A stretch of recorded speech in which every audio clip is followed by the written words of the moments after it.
ஏன் இந்த பாவங்கள் ஜெகதீஸ்வரா, ஏன் இந்த கோலங்கள் பரமேஸ்வரா, ஏன் இந்த தடுமாற்றம் சர்வேஸ்வரா, ஏன் இந்த அவலங்கள் கங்காதரா.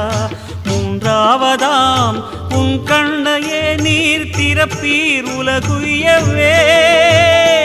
ஆதி அறியாமலே வாழ்ந்து வரும் வாழ்விலே ஆசைகளின் ஆட்டமே பாரு. வாழ்க்கையில் சாவியும் ஆழியில் வீழ்ந்ததே, வழி என்பதென்ன இனி கூறு. கைலையில் தாண்டவம் ஆடியது போதுமே, பூமியில் நீ வந்து ஆடு. பூமியில்